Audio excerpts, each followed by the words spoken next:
Guys, welcome to my YouTube channel. हर माँ जानती है कि बच्चों को देर तक व्यस्त रखना कितना कठिन है। बच्चे अक्सर बहुत कम देर के लिए ही किसी चीज पर ध्यान दे पाते हैं, जिसकी वजह से केयरटेकर या पेरेंट्स के लिए चैन की सांस लेना भी कठिन होता है। इसलिए यदि आप अपने लिए थोड़ा सा समय निकालना चाहती हैं और साथ ही बच्चे में सुधार भी चाहती हैं, तो बच्चों को एक्टिविटीज में बिजी रखना आपके लिए फायदेमंद साबित हो सकता है।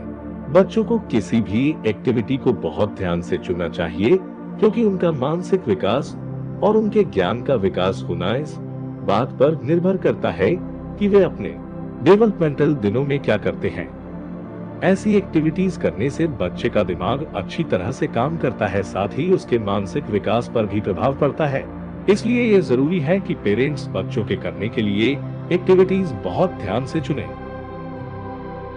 और क्रिएटिव एक्टिविटीज हैं, आए जाने 1 कट और ग्लू सीजर्स यानी कैंची का उपयोग करना भी एक एक्टिविटी ही है, जिसे सीखने में बच्चे थोड़ा समय लेते हैं, पर ये मोटर स्किल्स के लिए बहुत जरूरी है।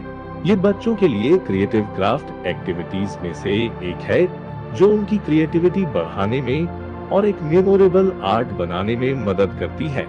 आपको किन चीजों की आवश्यकता होगी? Sticker fun. बचपन में हम सबको स्टिकर्स बहुत पसंद होते थे और इनसे बच्चों में भी बहुत असर पड़ता है।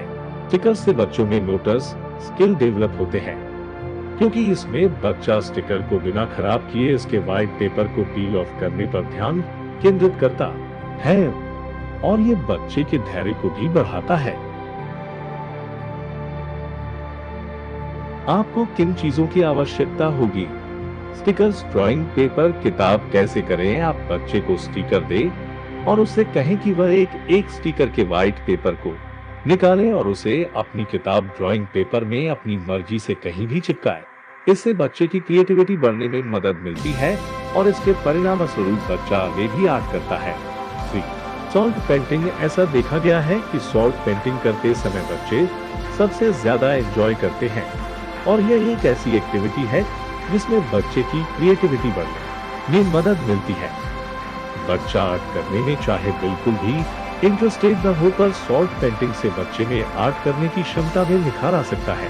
आपको किन चीजों की आवश्यकता होगी? सेंधा नमक। खाने में उपयोग किया जाने वाला colour, glue, drawing paper, pencil, paper plates. कैसे करें? सबसे पहले आप एक पेपर प्लेट में थोड़ा सा सेंधा नमक लें और उसमें कलर की कुछ बूंदें डालकर मिलाएं।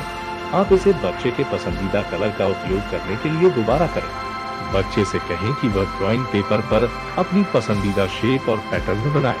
आप डिजाइन में ग्लू लगाने और कलर्ड सॉल्ट को ग्लू लगाई हुई जगह पर डालने में बच्चे की मदद करें। अंत में इसे सूखने दें। तो ऑयल पेस्टल से ड्राइंग। यद्यपि ये एक्टिविटी पूरी तरह से बच्चों के लिए नहीं है, पर ऑयल पेस्टल पेंटिंग करने से बच्चों को बहुत मजा आएगा।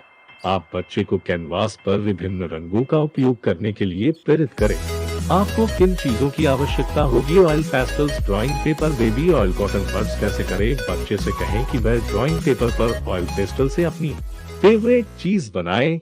उसे कहें कि वह जितने शेप्स बनाना चाहता है उतने बनाए। आप पेंटिंग को और बेहतर करने के लिए आप उसे थोड़ा से बेबी ऑयल दें और उससे कहें कि वह कॉटन बड्स में ऑयल लेकर पेंटिंग में हल्का हल्का लगाए। ऑयल की मदद से पेंटिंग को और भी ज्यादा बेहतरीन बनाया जा सकता है और आप उसे अपने घर में कहीं भी लगा सकती हैं। बच्चे से कहें कि वह ड्राइंग पेपर पर अपनी पसंदीदा शेप और पैटर्न बनाए। आप डिजाइन में ग्लू लगाने और कलर्ड सॉल्ट को ग्लू लगाई हुई जगह पर डालने में बच्चे की 5 back and fourth drawing game बच्चों के लिए क्रिएटिव खेल जैसे ही है। एक ऐसा गेम है जिसमें पेरेंट्स को भी पूरा योगदान देना होगा और ये एक्टिविटी आपके और बच्चे के रिश्ते को ज्यादा मजबूत बनाती है। इसमें आपका बच्चा कुछ सामान्य पिक्चर भी बना सकता है, ताकि वह खेल को आगे बढ़ाने के लिए जल्दी सोच सके। ये खेल हर स्टेप पर थोड़ा कठिन हो जाता है, जिससे बच्चे की क्रिएटिविटी बढ़ती है। आपको किन चीजों की आवश्यकता होगी? Pencil, crayons, colour, drawing paper. कैसे करें? पहले आप ड्राइंग पेपर में कोई भी पिक्चर बनाना शुरू करें और आधा बनाकर उसे अपने बच्चे को दें। अब आप बच्चे से कहें कि वह उस पिक्चर में खुद से कुछ जोड़े। अंत में आप दोनों मिलकर उस पहले से बनी पिक्चर को पूरा करें। Thank you for watching our video. Regular updates के लिए हमारे चैनल को सब्सक्राइब करें।